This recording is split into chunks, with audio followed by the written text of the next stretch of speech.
When Miriam Adelson made her deal with Trump to give him $100 million in exchange for bombing Iran in the West Bank, I said, that's a red flag. I said, that means Trump will sell us out. I said, don't vote for him. Candace Owens supported him. Tucker Carlson gave a speech at the Republican convention. They know better. Everybody supported him. I didn't. And when Trump bombed Iran, everybody tuned into my show because they said, this guy's been talking about it for a long time. So this guy must know what he's talking about. That's what started the generational run. Tucker didn't put me on. Candace Owens didn't put me on. Bradley Martin didn't put me on. And as much as I appreciated those people having me on their platform, what put me on is that I'm fucking right. I'm right about Israel. I'm right about our Jewish oligarchy. I'm more right than anybody else. I'm more right than Tucker. Okay, let me add a little bit of context before I continue letting this clip play. This is Nick Fuentes discussing his, I guess you could say, falling out with Tucker Carlson. I don't think it would be appropriate to say him and Tucker were friends, but everybody knows that him and Tucker did an interview, a little bit over a month ago or something like that. And when we know the mainstream Republican establishment crashed out about it, the Jewish lobby, Mark Levin, Ben Shapiro, all the usual suspects, they crashed out over it. Ted Cruz crashed out. So many people crashed out about that. And I'm going to let Nick continue to talk, but I just wanted to add a little bit of context on what this video reaction is going to be based on. So I'll continue and I'll say a couple more things. I'm more right than this anti-Semite light thing, whatever that is. I'm more right than people like Tucker that say it has nothing to do with Jewish people. It's only about Israel's policies in Gaza. Yeah, that's a lie. That's a lie. And it's a lie from someone who has been in politics for 25 years, but only started criticizing Israel last year. Gee, I wonder why. I guess he had an epiphany. Amazing. Amazing. And now these people that were wrong for 25 years or lying, they now want to circumscribe the limit of acceptable debate on the subject. Hi, I'm Tucker Carlson. I supported the war in Iraq. I didn't say anything about Israel for 30 years, but I just figured it out last year, and now I want to say what's acceptable to talk about. Nick Fuentes is an anti-Semite. That's too far. But Nayland Haley is just right. But Candace Owens is just right. Nick Fuentes, he's a Jew hater, an anti-Semite. I don't avow that, but the young people like him because they're mad.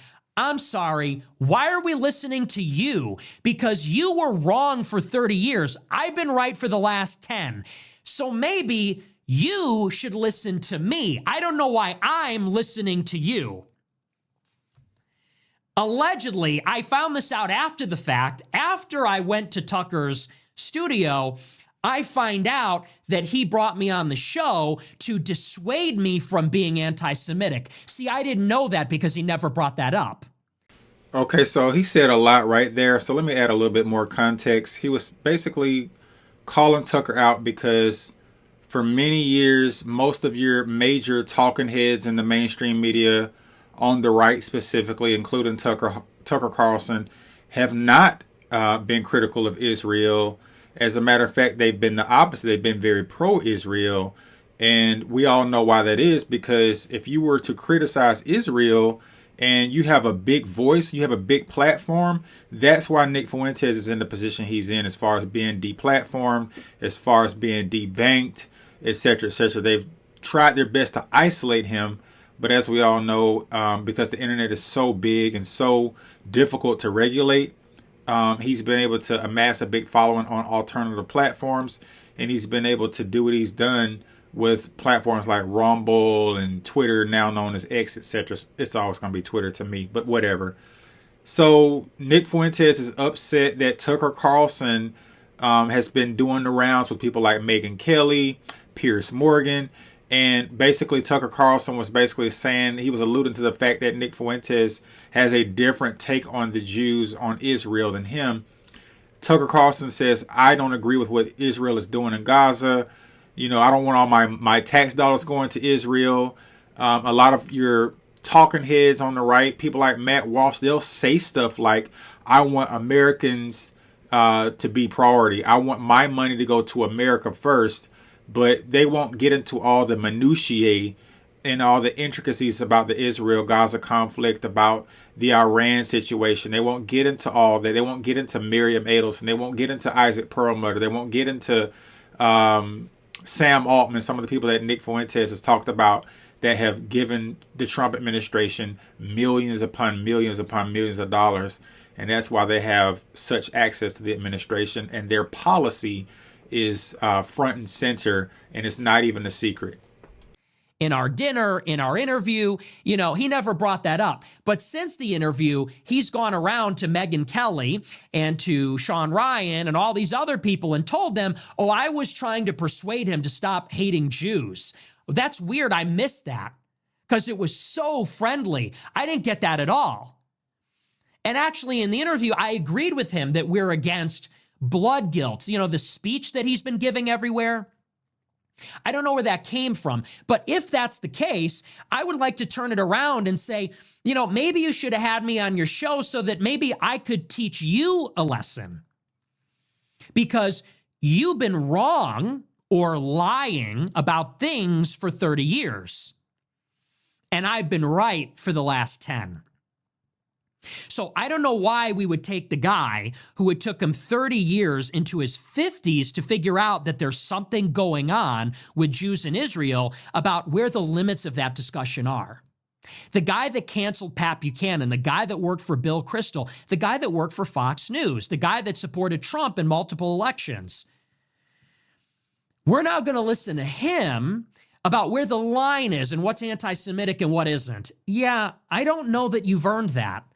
I don't know that you have any credibility on the subject, actually. I think I have a lot of credibility because I started that conversation when I was 18. What's your excuse?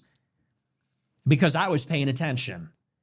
And I staked my reputation and my career and everything, and you tried to destroy me for that. Lest we forget, you started it. So that's the other thing that's going on. And so, you know what? Whatever Tucker's next move is, whatever they're trying to do, and they're up to something. They're up to something. That's what that Nayland Haley interview was about. What do you think the Nayland Haley interview was about? Now Newsweek says Nayland Haley is the new leader of Generation Z. He's Nikki Haley's son, and he sounds like a populist. And where do you think this is going?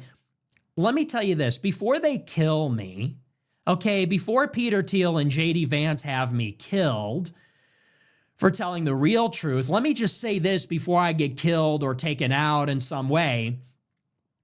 These people are not trustworthy, okay? They're not telling the truth. And I think they are maybe making some last-ditch effort to placate my audience. Let's hear the guy out. Let's hear the bastard out.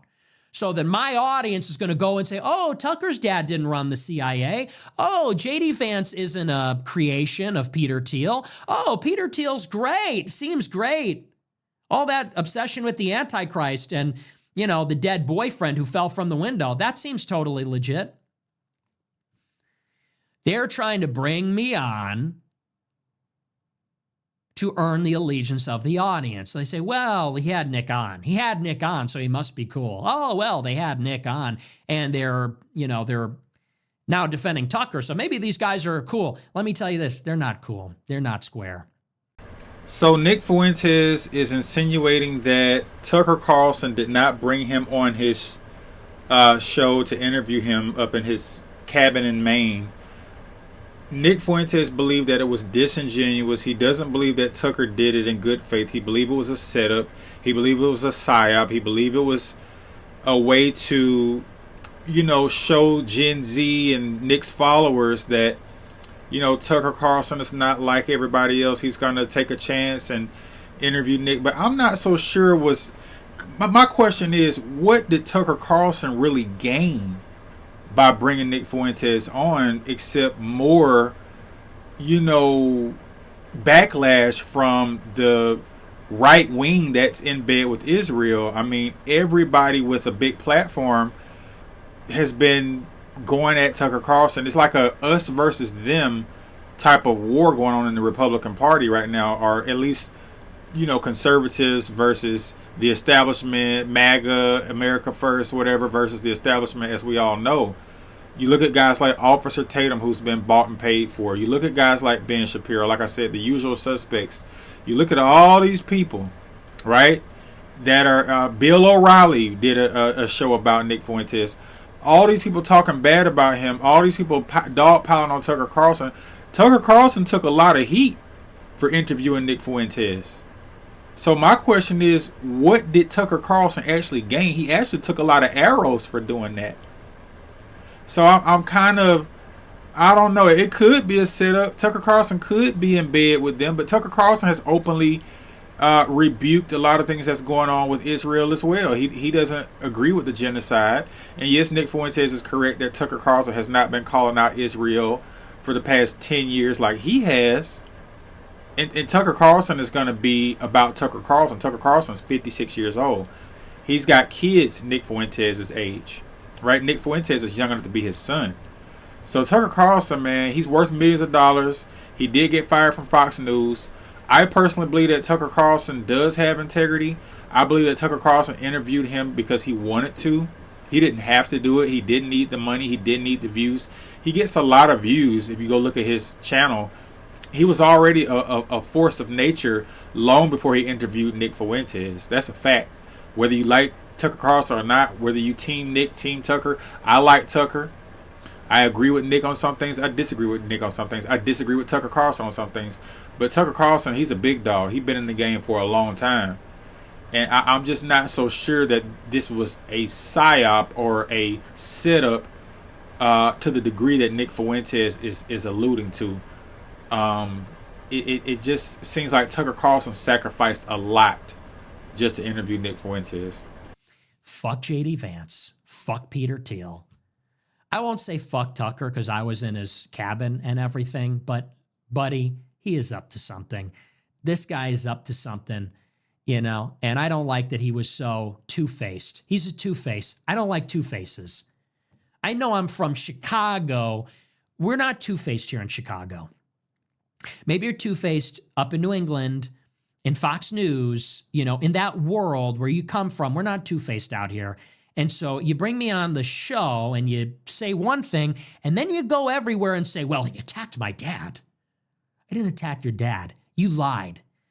You lied. You said you didn't know your dad was in the CIA. He was. That's not an attack. That's a fact. And it's relevant. He goes, well, he attacked my dad. No. You attacked me. You worked with Max Blumenthal, son of Sidney Blumenthal, to get a hit piece written about me in the Gray Zone calling me a fad because your buddy, Joe Kent, who is also in the CIA, said that he doesn't support my views on Israel. So where's the accounting for that? Or is that something else we want to gloss over? And then proceeds to say, well, I don't approve of his anti-Semitism. I don't even know what that means. I don't hate anybody. I'm not a Jew hater. I don't hate anybody. I just recognize, like everybody does now, that we live in a Jewish oligarchy. Okay? The reason we live in a society that is apostatized from Jesus Christ, the reason we live in a diverse society that was reconstituted under Martin Luther King Jr. and the ADL and the Civil Rights Act and the Hart-Celler Act is because of Jewish activists working in the diaspora to make this country more hospitable to their ascendancy, to make it tolerate a hostile foreign occupation. That's why. And they're using that same influence to build up their base of power in Israel. That's a fact. Everybody knows that. And if you can't say that with your chest, if you can't support me for saying that, I don't trust you. Because I'm saying nothing wrong. I'm not saying anything wrong. And I don't like that. And by the way, I'm one of the only ones telling the truth. I'm not a perfect person. You don't have to avow every joke or shitty thing I've ever said, but I'm one of the only ones telling the truth. So if it's anything other than he's telling the truth, it's, oh, he's an anti-Semite. Oh, I don't approve of his anti-Semitism. When people tell you who they are, listen. When people take their mask off and they show you who they are, you listen. You know, I took the call from Tucker. I went out just like I went to Candace's house. I'm always open to talk, and I'm always willing to accept the olive branch. I went out there and I said, let's see what happens. Let's just see how it goes down. And I thought it went pretty well. But now ever since he's gone on the tour, now I find out it was an intervention. Oh, that's news to me. Now I find out the whole thing was an intervention about how I'm an anti-Semite, and my audience just needs to follow other people. And that is the gist of what this whole thing is about. Nick Fuentes feels like Tucker Carlson interviewed him to expose him as an anti-Semite, and he wanted to differentiate himself as not an anti-Semite, right? Now, me personally, I don't believe that Tucker Carlson interviewed Nick Fuentes specifically for that purpose. Like I said, he took a lot of heat from and he's still taking heat. Mark Levin literally said Tucker Carlson is one of the biggest anti-Semites in the world. Like, I don't take Mark Levin seriously. Most people don't. But like I said, Tucker Carlson took a lot of arrows for this interview. And Nick Fuentes also brought up the fact that Tucker Carlson's dad was in the CIA. You know, if you're not going to say it with your chest, you know, I don't trust you. So can Tucker Carlson be trusted? Did Nick Fuentes followers, did the Groyper Army support Tucker Carlson and Nick Fuentes? Or does this put a divide between the two of them? Because a lot of people who identify as Groypers probably really did like Tucker Carlson until Nick Fuentes started going at him and talking about how his dad's in the CIA, and Nick said Nick Fuentes called Tucker a liar, right? And he has alluded to the fact that Tucker Carlson's a Fed. And Tucker Carlson did clap back on X. I'll do a video about that later tonight or tomorrow, but that won't be as long a video. Let me finish up, and this will be the last clip I interrupt on. They're trying to split us up. Not to sound like a cult or anything, but that's really what it is. They hate that people support me because I say this. And they hate that none of their attacks work. They call me everything. They attack everything about me. They attack my look, my personality, my family, my race, everything about me, my past remarks. I'm an extremist, everything about me. They rip me to shreds because they want to discredit me in the eyes of the audience for no reason other than they don't want you to listen to me. That's it. These fucking people will tolerate anything. Criminals, degenerates. They'll tolerate scumbags like Dave Rubin. They'll tolerate that. They'll tolerate Kevin Spacey. They'll tolerate George Santos. They'll tolerate every flavor, every variety of scumbag, degenerate, criminal, thug, liar, crook, psycho. They say, I'm making everybody look bad, and then you got Candace Owens on again? Really? They do a show about chemtrails. They do a show about demonic attacks. I'm making everybody look bad? They'll tolerate anything, but they attack me on the basis of everything. Why? They don't want you to listen to what I have to say about this. So you can think whatever you want about me. Take the information. Don't trust these people. I don't trust these people, and they're trying to use people. I will not be used. I will not be bought. I cannot be tricked. So that I'm getting really suspicious, and I'm getting really pissed off about it. I'm getting really pissed off about the whole thing. Piers Morgan, how many shows is he going to do about me but not have me on the show? We're going to do yet another show about Nick Fuentes, not going to talk to him. On Piers Morgan, uncensored, by the way. Megyn Kelly's going to play the clip of me from Grand Theft Auto, really? The assault from the Blaze, writing articles. They got that bald idiot doing Dear Groyper. They got Rufo and Lomez, illegal immigrant wife, Jew academic. Then they got the Doyle show, cocksucker goy slave show. Endless. Me against everybody. Me against all of them. Me against everybody on the payroll from PayPal Mafia, me against everybody on the payroll of CIA, Trump, GOP, Israel, and I hate to say it, but it's what it is. Me and the Groypers against everybody. So, and that's always how it will be. And you know what? Now's about the time when people say, oh, you need allies. You don't want to get isolated. I would say it's the total opposite. I would say, no entangling alliances with the Groypers. Let's not get tricked. Let's not get caught up with people that we don't understand or people we don't know, people we can't trust.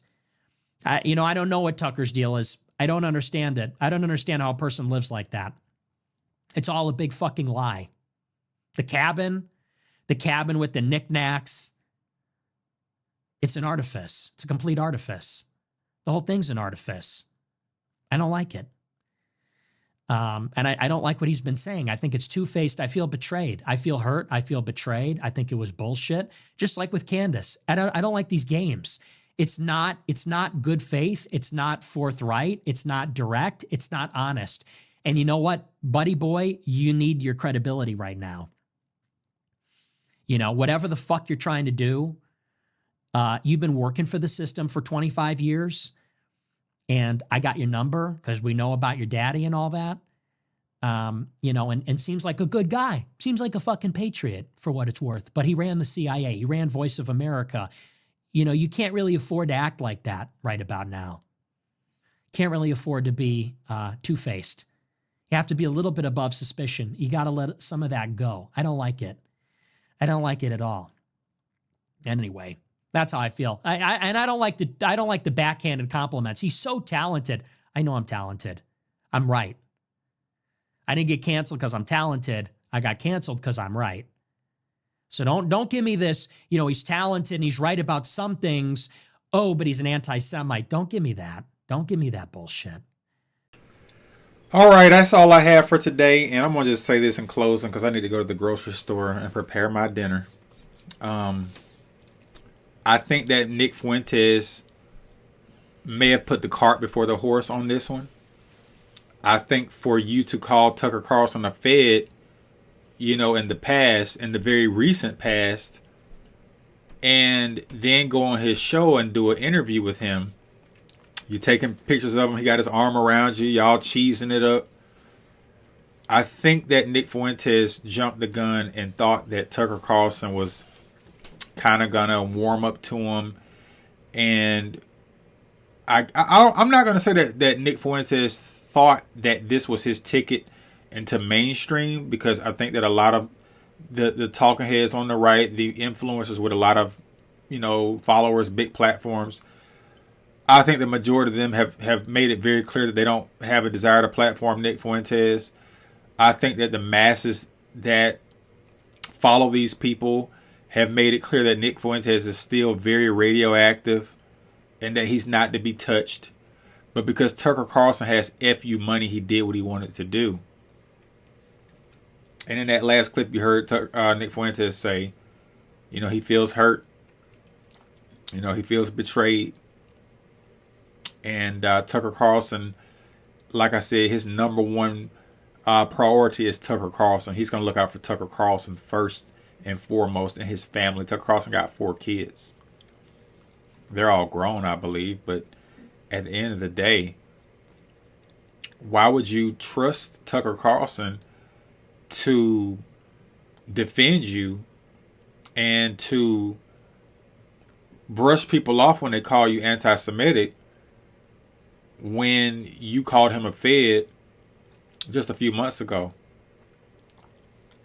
So like I said, I believe Nick Fuentes, he didn't read the room exactly correctly. And now he's saying he's going to go back into just me against the world type of mode. It's the Groypers against everybody. He brought up Candace Owens, how she did him. And a lot of people on the right that don't like Nick Fuentes, they said Tucker Carlson's interview was too soft. They literally pressed Tucker Carlson about, why didn't you go harder against Nick Fuentes? Why were you so soft with him? And I think he told Megyn Kelly something along the lines was, if you don't like how I interviewed him, I'll give you his number. You can interview him yourself. Screw you. It's my show. I'm a journalist. I asked him the questions that I wanted to ask him. And in my opinion, he did kind of let Nick Fuentes talk and explain who he was. I watched the interview and it did really well. He got over 5-6 million views off the interview. So if Nick Fuentes went on the show and Tucker asked him the questions he asked him, that's on Tucker Carlson. You know, but like I said, man, I'm not going to say a whole lot more. I just wanted to say Tucker Carlson is going to look out for Tucker Carlson. I don't think he completely threw Nick Fuentes under the bus, but he certainly didn't defend Nick Fuentes. And based on all the things Nick Fuentes has said, and based on the position he's in, he's used to having to take arrows. Nick Fuentes is used to, you know, defending himself and clapping back when people say things about him. So it is what it is. At least he did get the exposure. At least he did get to sit down with two of the biggest names in the industry, Candace and Tucker. I don't think Piers Morgan's going to have him on. Obviously, Bill O'Reilly not going to have him on. So, and he's not going to be missing out, not going on Piers Morgan or Tucker. I'm sorry, Piers Morgan or Bill O'Reilly. They're basically irrelevant amongst the young voters.